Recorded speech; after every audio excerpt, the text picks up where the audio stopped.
se retrouve aujourd'hui pour un nouveau jeu qui s'appelle MechWarrior Online. C'est un jeu de FPS où l'on se trouve en fait dans la cabine du robot. Donc en l'occurrence, pour ce robot-là, ce sera ici. Et du coup, le but c'est de détruire l'équipe adverse ou bien alors de capturer des points, ça dépend. C'est un jeu de tir standard, à part que vous contrôlez du coup un robot géant à la place d'un guerrier avec un fusil. On va se lancer directement dans une partie. Avant de continuer à vous présenter le jeu, ça vous parlera peut-être plus si je vous montre directement euh, à quoi cela ressemble, plutôt que juste à vous expliquer par des mots. Et donc on se retrouve dès que la partie est lancée. Et du coup, nous sommes dans le lobby. Enfin, dans le lobby. En fait, on va choisir ici la map qu'on va jouer.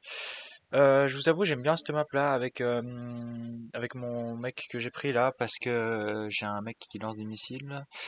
Du coup, c'est mieux dans les map ouvertes. Alors ensuite, on va jouer en incursion. Ok, bien. On a décidé de choisir incursion. Du coup, qu'est-ce que je disais? Oui, donc du coup, mon robot est. Alors déjà, il y a plusieurs types d'armes sur les différents robots qu'on peut équiper, hein. On peut choisir de personnaliser notre robot aussi.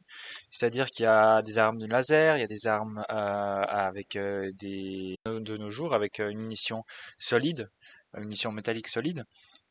Qu'est-ce qu'on a d'autre? On a des lance-missiles. Il est aussi possible d'équiper des antimissiles sur nos robots, quoique c'est plus rare de les voir. Euh, Qu'est-ce qu'il y a? Il y a aussi, il me semble, des armes Gauss, c'est-à-dire des armes qui lancent un projectile avec la force magnétique. Donc c'est des armes électromagnétiques. Non, pas électromagnétiques, c'est des armes.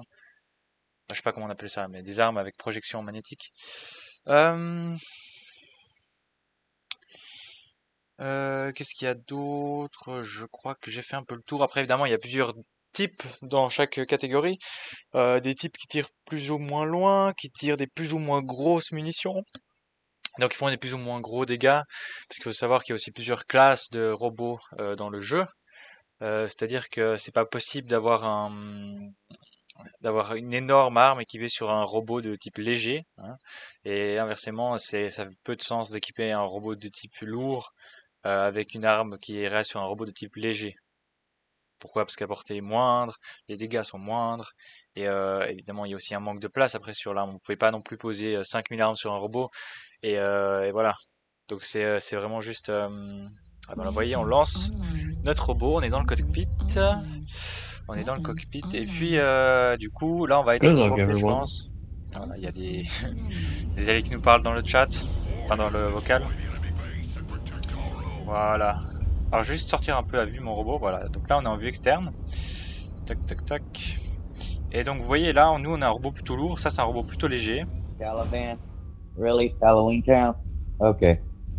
Donc voilà, donc là on What? suit nos alliés. Alors vous voyez sur la carte là, en bas au milieu, Caliban, the on a, bad guy from Halloween Town. on a différents drapeaux. Mostly for work, Les drapeaux sont okay. les zones à protéger en fait. Euh, voilà, ce sont des zones à protéger. Et donc du coup, notre but c'était de détruire les drapeaux ennemis. Alors je dois avouer que ce mode de jeu n'est pas joué très souvent de mon côté, parce que la plupart des gens préfèrent jouer en escarmouche. Et donc du coup c'est la première fois que je vois une map avec des murs comme ça, vous voyez en fait. C'est vraiment la première fois. Et donc nous on va rester un peu en arrière, pourquoi? Parce qu'on a un lance-missile. Et le lance-missile, on va essayer de rester du coup caché derrière les obstacles, afin de tirer... Oh, on a déjà capté un ennemi. On va essayer de rester caché derrière les obstacles. Je disais en fait on va tirer nos missiles et on va se reculer derrière les obstacles. Pourquoi? On veut pas exposer non plus trop notre robot. Il faut savoir que les robots prennent des dommages, et si vous n'êtes pas obligé de détruire tout le robot ennemi pour... Ah, il y a un ennemi par là. Vous n'êtes pas obligé de détruire tout le robot ennemi pour détruire le robot en entier. C'est-à-dire que par exemple, vous voyez en bas à gauche là, on voit un peu la forme de mon robot avec différentes parties, les pieds, le corps, les épaules, les bras et la tête. Et en fait, si vous détruisez soit le cockpit, donc c'est la tête en fait du robot, soit les deux jambes, le robot ennemi est détruit. Pourquoi? Parce que si vous détruisez les deux jambes, le robot sera du coup... Ah, il est trop loin. Si vous détruisez 2 jambes, le robot du coup va s'effondrer au sol et donc du coup sera rendu incapable de combattre. Et si vous détruisez évidemment le cockpit, du coup vous avez plus de pilote dans le robot, donc forcément vous avez gagné. Enfin vous avez gagné, vous avez en tout cas Oh, that's a lot. fait des dommages. Looks like they're setting up a firing line. Looks like they're setting up a firing line. Il faut aussi éviter de de faire des collisions avec nos alliés. Pourquoi? Parce que en fait vous pouvez vous blesser vous-même. Vous pouvez vous... Donc qu'est-ce que j'ai? Oui, vous pouvez blesser des parties... Ah, free. Vous pouvez blesser des parties à votre allié. Là c'est juste un zoom. Hein. Moving to Echo 6.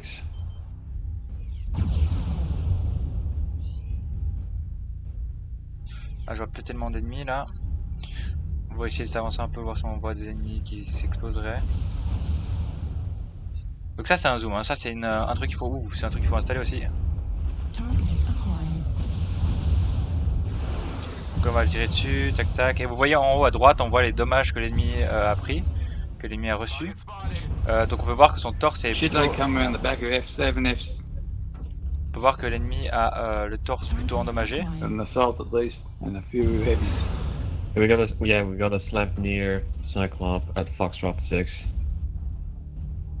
Sorry, I put my right torso Là on in voit qu'il a aussi pas mal pris de dommages au niveau de son torse. Voilà, encore plus. Voilà, il a été détruit, excellent. On va lock un autre robot, voilà. Voilà, j'ai un peu merdé au niveau du tir. Voilà, là on a touché sa jambe, son torse principal. Voilà. Là il devrait être détruit gentiment. Encore un tir, je pense, on a perdu le lock. Mais il doit bientôt être détruit, je pense. Donc là, vous voyez, on a déjà un kill de notre équipe. Donc on voit ça en haut, au milieu. L'équipe ennemie a 0 kill pour l'instant. Alors... Il y a des autres ennemis ok. Il y avait des autres ennemis de l'autre côté, mais on n'allait pas s'avancer. Le problème, c'est que si on s'avance là, en fait, les ennemis... Ah, je sais pas, est-ce qu'on prend le risque? Là, on prend le risque. Le problème, c'est que si on s'avance trop, en fait, les ennemis peuvent facilement nous faire des tirs dans le dos, ce qu'on veut pas forcément.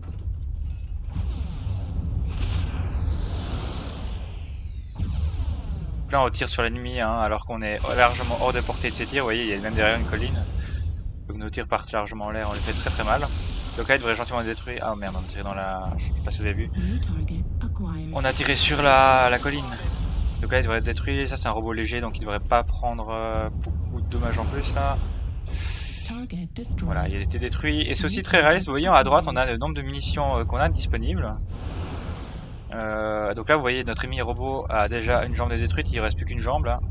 Là on n'arrivera pas à le toucher parce qu'il est derrière la colline. Donc on est à 8-1 déjà, donc là on va gagner la partie, hein, c'est clair. Et à partir du moment où vous accumulez un trop gros avantage, c'est-à-dire si on est à 6-4, donc 6 kills à 4 kills, c'est encore remontable, mais dès que vous êtes à 8-2, ça veut dire que comme on joue avec des équipes de 12, là on fait du 4 contre 10 en fait. On fait du 4 contre 10. Voilà, donc là on se met de front. Alright, we have reached their base. We need at least a SWAT team going into their base. Donc là voilà, on est en train de détruire l'ennemi. Hein. Oh non! Voilà. On l'a détruit. Il reste encore un là. Donc vous voyez là, notre bras gauche a pris pas mal de dommages. Donc on va essayer d'exploser notre bras droit plutôt que le bras gauche. Alright, Lightning, try to go to their base. We can only win by doing this. Ah merde, j'avais oublié qu'il y avait le lock.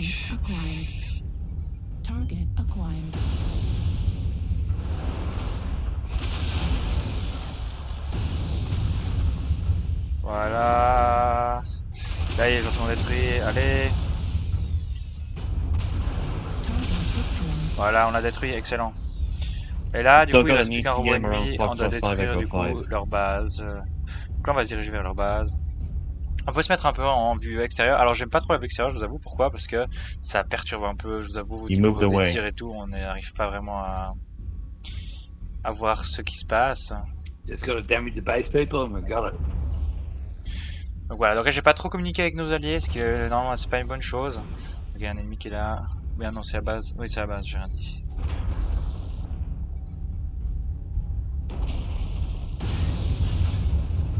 Target acquired.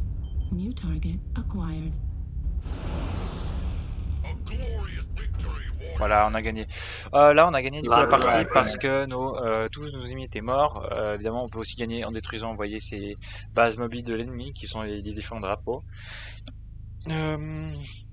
Ce qui peut être bien, c'est d'avoir un robot assez léger qui passe derrière les ennemis afin d'aller attaquer directement la base.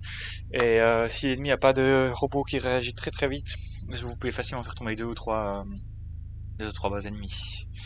Et donc du coup, voyons voir comment nous avons fait. Nous avons fait 381 dommages, c'est pas beaucoup, hein, mais c'est quand même pas mal. On a fait 7 assists, 0 kills. Ah, je croyais qu'on avait fait des kills. Okay. On a 248 de score, donc c'est pas ouf non plus. Ça m'arrivait d'avoir une partie avec 500, mais ça c'est quand il y avait des parties vraiment intenses. Et c'était plutôt des... ouais, je sais pas. C'était avec des autres robots aussi, pas avec celui-là. Bon, vous voyez, j'ai fait dommage à ma team. Donc c'est aussi réaliste dans le sens où si vous tirez des missiles dans le dos de vos alliés, et ça va leur faire des dommages. Alors je ne sais pas à quel point est-ce que c'est mitigé, c'est-à-dire est-ce que vous faites l'entièreté des dommages ou est-ce que c'est vraiment que genre, je sais pas, 50% des dommages. J'en ai aucune idée, mais du coup, voilà. Voilà. Donc, on va se quitter là pour cette partie. Écoutez, je vais probablement refaire des vidéos sur ce jeu parce que c'est un jeu que j'aime beaucoup. Hein, vous avez vu, c'est assez stylé. C'est vraiment. Alors, c'est un jeu assez vieux. C'est pas un truc très récent non plus. Mais le fait qu'il est vraiment très très stylé. C'est un des seuls jeux, même le seul jeu que je connais où vous pouvez piloter un robot, un mecha avec ce point de vue-là et à ce point-là réaliste. Donc franchement, si vous ne connaissez pas encore le jeu, je vous conseille d'y jouer, c'est gratuit. Donc faites-vous plaisir et puis voilà. On va se laisser là-dessus et à toutes dans une prochaine vidéo.